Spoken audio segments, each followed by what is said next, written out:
parable of the Good Samaritan. Luke 10:25-37, Luke 16:15, and Proverbs 16:2-3, and 21:2-3. The baking sun and buzzing flies tormented him as he waxed in and out of consciousness. With each passing minute, weakness threatened to overtake him. While the road was not busy, it was traveled frequently enough that someone should be coming by soon. He refused to give in to the threatening darkness. He had been foolish to travel the bandit-infested hills without companionship. Previous journeys without incidents had led him to believe he would be safe. Regretting his decision, he lay there, his mind drifting back to the attack. The storm of violence had started with no fanfare. A malicious giggle from behind one of the rocks had filled him with unease. Slowing his steps, he had turned around, only to find sneering faces behind him. Attempting to negotiate with the men, he had handed over his money in exchange for a promise of escape. His attackers were without honor, preferring to take everything instead of letting him go. During the onslaught of men surrounding him, their fists and staffs raining down like hail, he had only been able to shield his head and hope it would be over soon. The quietness of the place mocked his shame. Lying there naked, he could do nothing but wait. The pain was all he could think about. Two men passed by. At first, the sound of sandals on the dusty road had filled him with hope. That hope was soon dashed as the reassuring sound faded into the distance. The sound of hoofbeats on the hard road cut through his delirium. The hoofbeats were replaced by the sounds of dismounting and shuffled footsteps. Unsure whether the presence standing over him was friend or foe, he lay there, hoping that his ordeal would soon be over. The oil soothed, and the wine burned as it filled his wounds. Agony engulfed him, as strong arms lifted him onto a beast. The journey to the inn was torture, with each step the animal took, causing his bones to ache and his flesh to tear. Relief engulfed him as he was lowered onto a soft bed. Giving in to exhaustion, he slept deeply, awakening after his rescuer had left. When later asked who had rescued him, he couldn't recall the details. All the innkeepers ever said was that the man was a frequent guest who was known for his honor and generosity. Although the man never saw his face, he never forgot the kindness of the stranger who had saved him. Primary plot point. This parable was given in response to Christ's enemies, who wanted to trap him in his words. Jesus had spent several days preaching and teaching those who believed in him, healing those who needed it, and setting apart the 12 apostles and the 70 in preparation for their proselyting journeys. A certain lawyer tried to trick him by asking how he could inherit eternal life. Christ, knowing the man's intentions, asked him what the prophets had previously said regarding the matter. The lawyer gave the correct answer: love God with all your heart and love your neighbor as yourself. Confirming that the man already knew what to do, Jesus bluntly told him to go and do just that. Unsatisfied because the trap had not worked, the lawyer then asked who he should consider his neighbor. Once again, Christ allowed the guy to admit he already knew the answer by telling him a story about a man who became a crime victim and needed help. Two religious leaders saw his need, but deliberately turned away, and the man was left hurt and alone until a Samaritan came by. The Samaritan took the time to provide temporary relief before getting the man to a place where he would be safe for the night. The Samaritan then continued taking responsibility for the man by leaving him in capable hands and providing the resources needed to help him fully recover.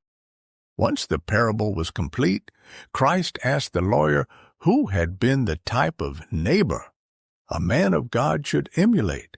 The lawyer stated the obvious and was commanded to demonstrate his understanding by applying the lesson in his life. Life lessons. The parable of the Good Samaritan is a prime example of using layers to convey multiple points.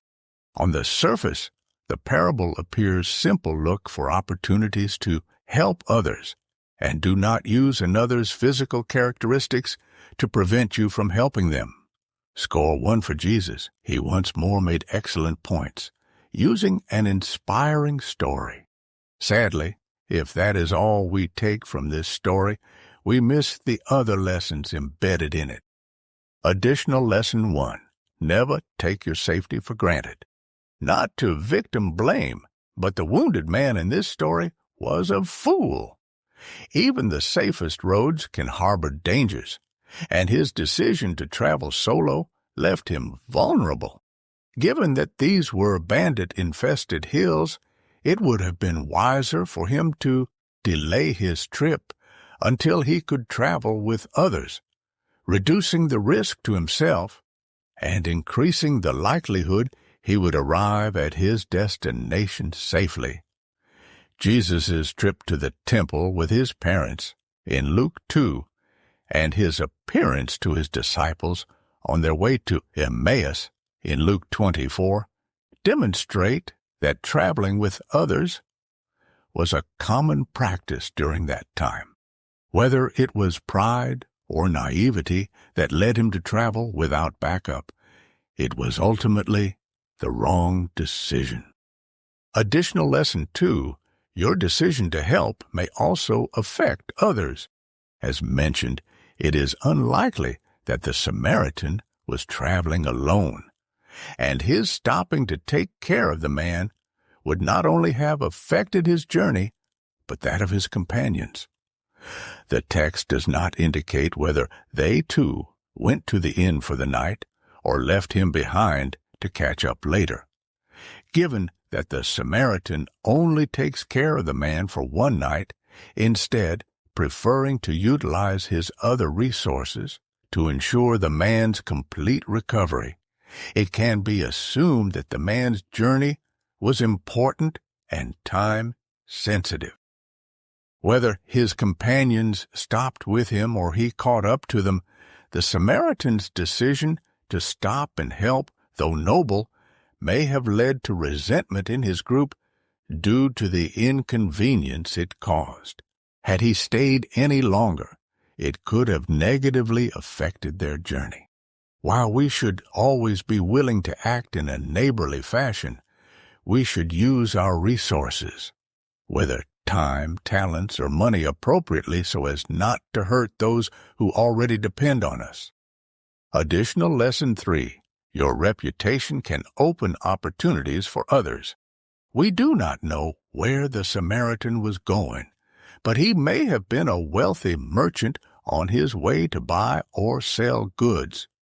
What we do know is that the innkeeper does not question his promise to repay him the next time he came by, indicating that he was known for his honor, wealth, and frequent visits. This reputation enabled him to ensure the injured man's safety and care before continuing his journey. If we want to do our best, we must build a dependable reputation, protect it at all costs, and utilize it as a valuable tool. This requires discernment, because associating with the wrong individuals can damage our reputation, preventing others from trusting us and reducing the good we can accomplish. Additional lesson 4. Pay it forward. Surviving the ordeal would have changed the injured man's life. At the bare minimum, he would be more cautious with his safety in the future, but he may also have used his new lease on life to pay it forward. Like ripples in a pond, the Good Samaritan's assistance may have led to people he would never meet receiving the help they needed. Additional lesson 5. You choose your enemies. Many people, when discussing the significance of this parable, have said that Christ chose to make the hero a Samaritan because the Jews and the Samaritans were enemies. Both this story and the one with the woman at the well demonstrate that considering someone your enemy is misguided in God's eyes. The Samaritan did not hesitate when he saw a fellow human being in need, while the religious leaders walked by, unwilling to get involved. The Samaritan showed empathy, while the religious leaders showed pride.